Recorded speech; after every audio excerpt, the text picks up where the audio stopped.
A lot of you guys have been buying either BC coilovers or aftermarket coilovers, and I get questions every day about how to set up the rear shock because it's separate shock and spring.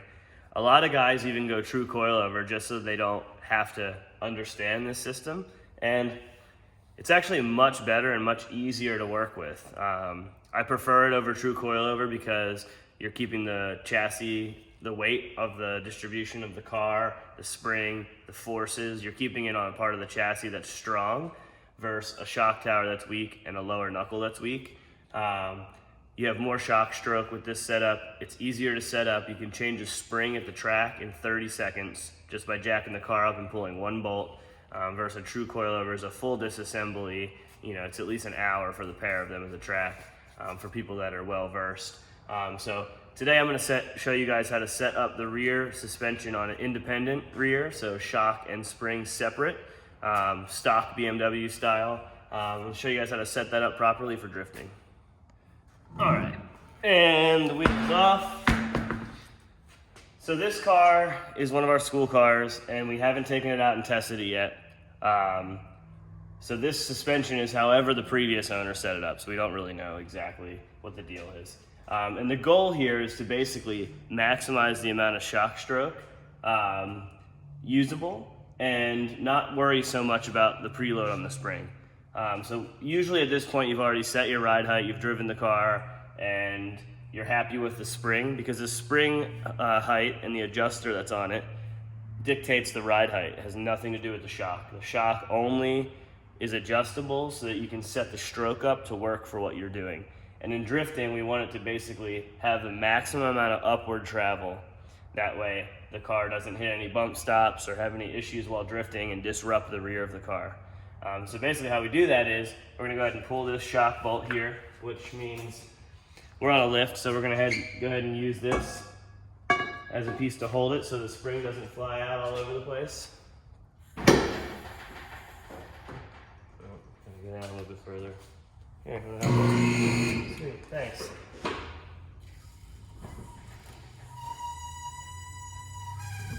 Okay, so we do this just so that the wheel doesn't fall down and basically crash everything. So we're gonna pull 18 mil bolt out here. You'll see the shock is disconnected. It was already at full droop. And now we're gonna go back up so we have a controlled way of drooping the suspension.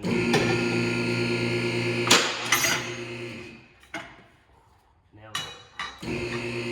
And you can do this on the ground too, just using a floor jack. It's much easier to film like this though. So in our setup, we run just a 7-inch spring. So it's about 175 mil. We actually run a 170, so it's a little bit shorter. We run no adjusters, no height adjustment, no pads, no nothing. Just basically straight up spring in bucket. And we do that because we want to maximize the amount of stroke usable in the rear of the car. And having a small spring with an adjuster on there makes it so that the spring can bind really easily, and you might only get like 3 inches of travel on a 5-inch spring. So a 7-inch spring gets us because it's inboard, it gets us quite a bit of shock stroke. We don't ever have to worry about the spring binding with anything over about 150 mil spring. All right, so now that our spring's out, we're gonna go ahead and bolt the shock back up.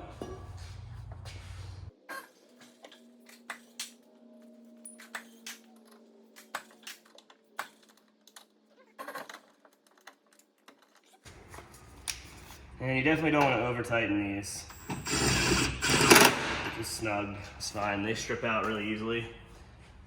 All right, so now basically what we're gonna do is set this up and watch the suspension as it goes through its travel. So you can see we have our shock here. Again, I don't know that this is the correct length at this moment, so we're gonna go ahead and find out. What we wanna do is, because there's no spring in there, we can compress the shock all the way to the bump stops. And we're gonna watch the control arms, we're gonna watch the trailing arm, we're gonna watch everything in the wheel well to make sure it doesn't hit anything. And then we're gonna set the bump stop, which means adjust the shock to the correct length so that the bump stop hits right before all that happens. So you want about 1/4 inch of room on everything inboard on the E36 and E46. as the bump stop hitting. So we're gonna see what it's like now.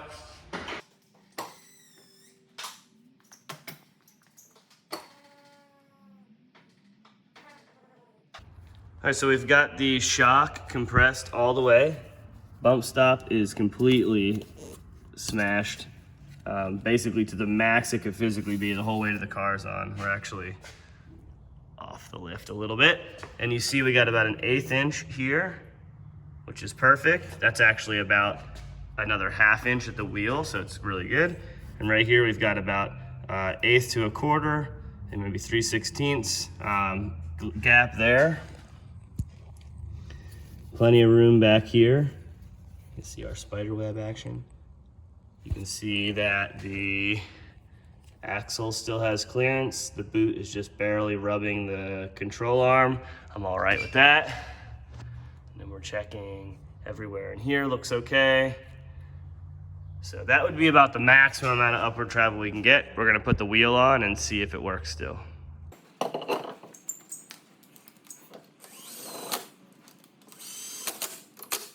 All right, put the wheel on.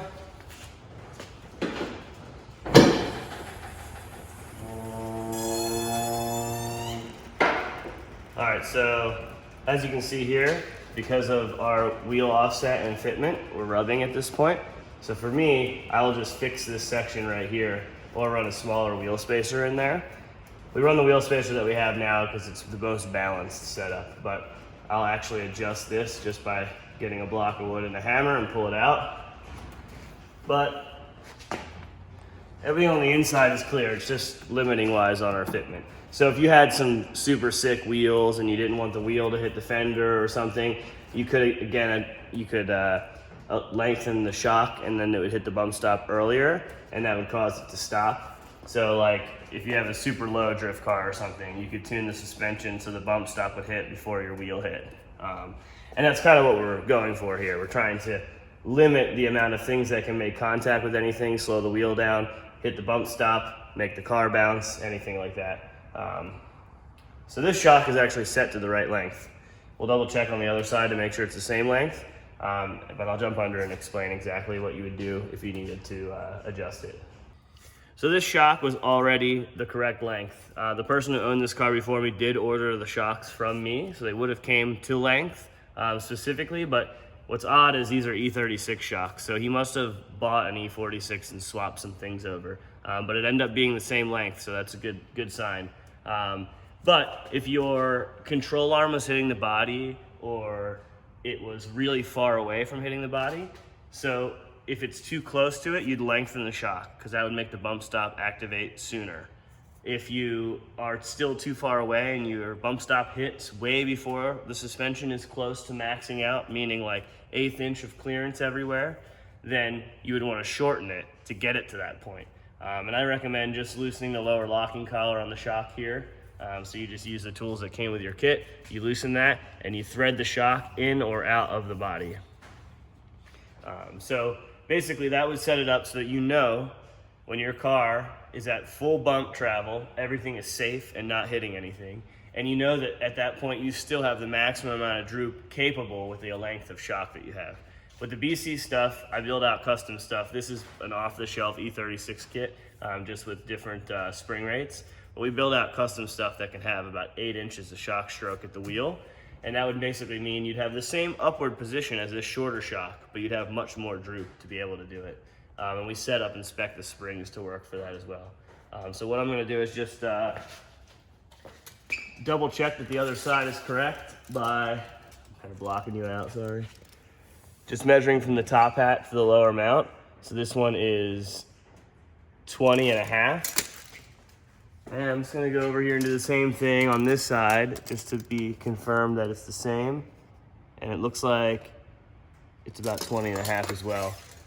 So this is good to go. Suspension is solid. As you can see, if you put it back together, which we will, the spring does still have some preload in there. It's not loose and falling out. That's basically because of how this arm sits.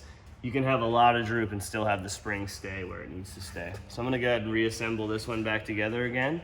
And that's pretty much it. The deal with that is, like I said, just having a consistent car that doesn't do anything stupid, doesn't hit any of the control arms against anything and break, because then you could be at the track and totally be screwed because you've broken up a control arm just because your shock wasn't adjusted correctly.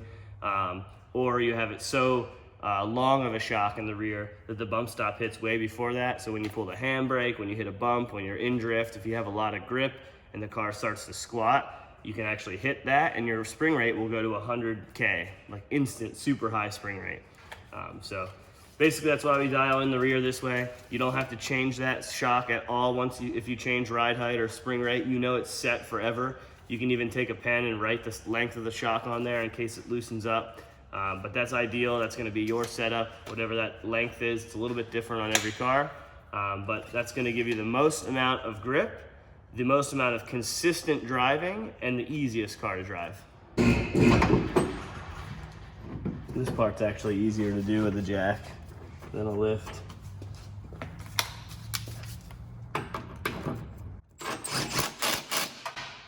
Cool. Like I said, you don't want to over tighten that or anything, just snug. It's like 50 foot-pounds max. The cast iron for the control arm, the steel, just strips out.